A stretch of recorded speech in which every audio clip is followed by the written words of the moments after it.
Бяцхан хүүхдүүдээ багш нь өнөөдөр та нарт монгол хэлний хичээл орох гэж байна. Хичээл эхлэхийн өмнө хичээлийн дэг, хичээлийн хэрэглэгдэхүүнээ бэлдсэн гэдэгт багш нь итгэж байна. За миний хүүхдүүд дараах сурал зургуудыг сайтар ажиглаарай. За сурал зурагдах орчин, баатруудын хийж буй үйлдэл харцнаас нь юу хэрхэн өрнөхийг таамаглан сайтар ажиглан шүүгдүүдээ. За багш нь та нарт ажиглах 1 минутын хугацаа олгоё.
За хугацаа нь оллоо.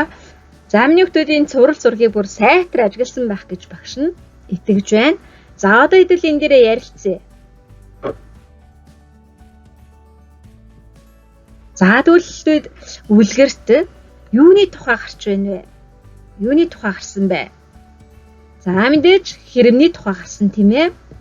За тэгвэл ямар хэрэм гарсан гэж бодож байна та нар? За бяцхан хэрэм гарсан. Бяцхан хэрэм юуг яав? Бяцхан хэрэм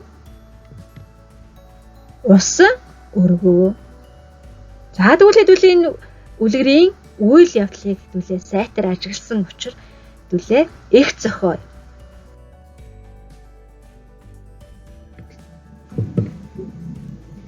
За эхийн бүтцээ багш нь танилцуулъя. Үгнээс холбоо бүтдэг. Холбоо үгнээс өгүүлбэр бүтдэг. Хэд хэдэн өгүүлбэрүүд нийлжээж их бүтдэг бахнэ хүүхдүүдээ. За тэгвэл дахиад багш нь зураг ажиглуулъя. Хамгийн ихний зургийг ажиглан хэдүүлээ өгүүлбэр зохиоё. За сайтар ажиглаарай. За багш нь дахиад 1 минутын хугацаа олгоё. Сайтар ажиглаад миний хүүхдүүд өгүүлбэрээ зохиогоорой. Зургийн үйл явдал, баатрийн дүр төрх, нүүрний хувирлыг сайтар ажиглаад миний хүүхдүүд өгүүлбэр зохиошоо.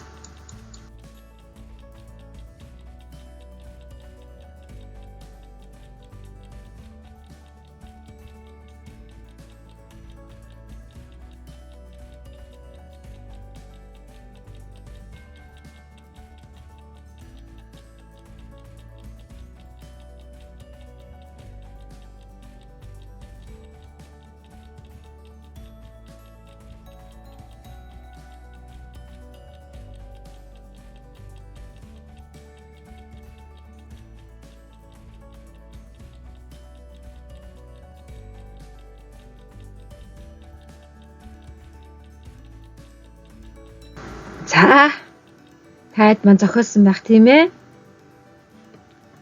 За багш нь энэ зургийг ажиглаад өөрөө багш нь энэ зургийг ажиглаад ийм өгүүлбэр зохиолоо.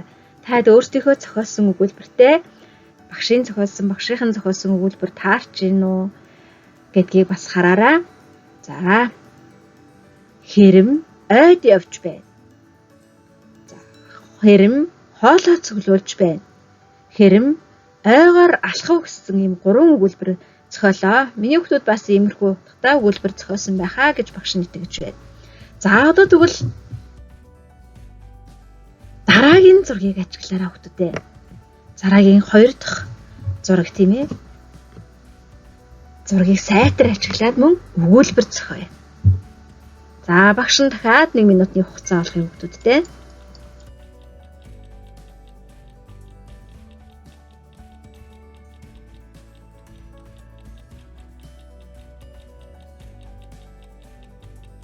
Үйл явдал нь хаана өрнөж байна?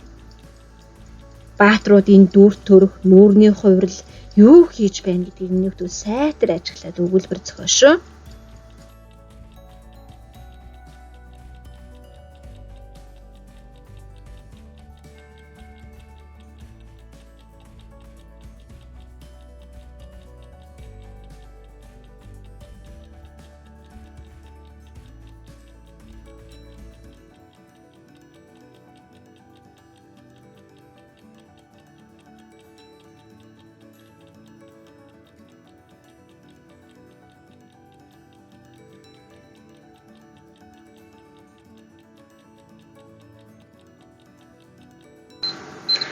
За цаг боллоо. За багш нь энэ 2 дахь зургийн үйл явдлыг хараад дараах өгүүлбэрийг зохиолоо. Миний хүүхдүүд бас өөрийнхтөөгөө тулгаж багшийнхтайгаа харьцуулж хараарай. Хэрэм бүжинтэй таарав. Хэрэм бүжинд туслав. Хэрэм бүжин 2 ус зөө гэсэн өгүүлбэр зохиолоо багш нь.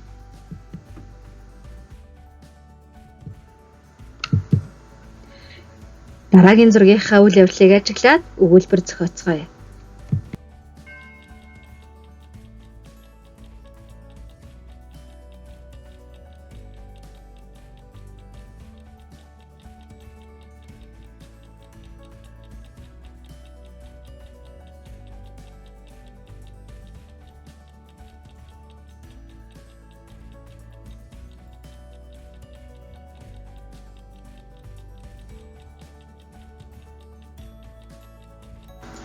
Зургаа сайтар ажиглаарай хүүхдүүдээ.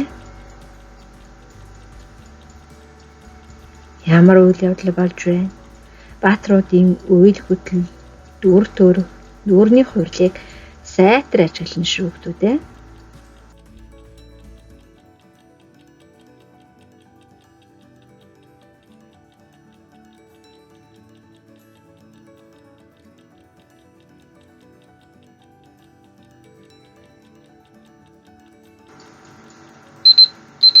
За миний хүүхдүүд зохиогоод амжсан байх тийм ээ. Багш нь энэ зураг зургийг ажиглаад, энэ зургийг ажиглаад дараах өгүүлбэрийг зохиолоо. Хэрэм бүжингийн зочлов. Бүжингийн ээж хэрэмийг өгтөв.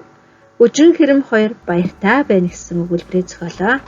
Миний хүүхдүүд бас өөр өөрсдийнхөө өгүүлбэрээ зохиосон байхаа. За дараах 4 дахь зургийнхаа үйл явдлыг ажиглаад мөн өгүүлбэр зохиогоорой хүүхдүүдээ.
За миний хүүхдүүд зохиож амжсан байх тийм ээ.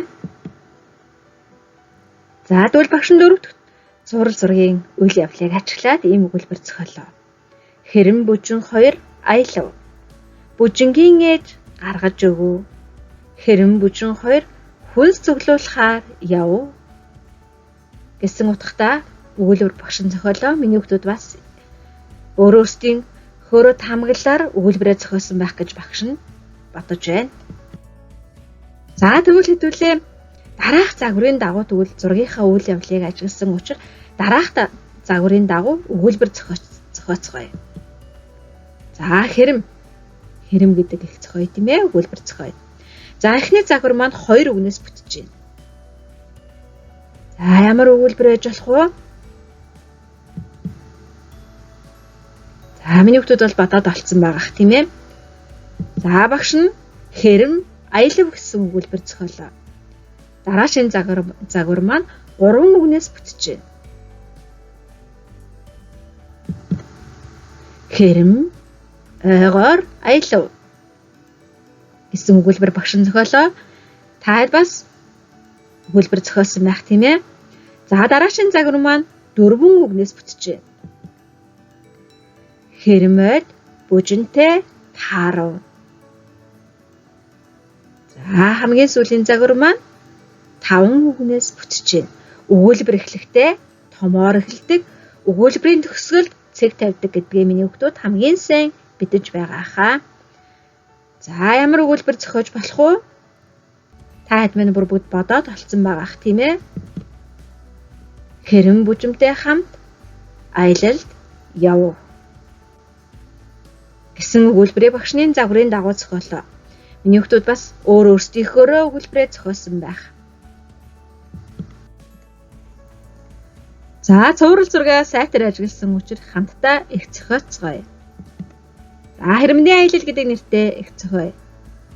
За эхлээд яасан бэ? Дараа нь яасан бэ? Эцэст нь юу болсон бэ? За энэ асуултны дагуу нөхдөд ихээ зохиогоорой. За дахиад 1 минутын хугацаанд ихээ зохиоё.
За болчихсон. Цаг болчлоо. Нөхдөд зохиоцсон байх тийм ээ. За эхлээд яасан бэ? Хэрэм аялал явахаар шийдэв. Замдаа ус авч буй бүжинтэй таарч туслав. Дараа нь яасан бэ?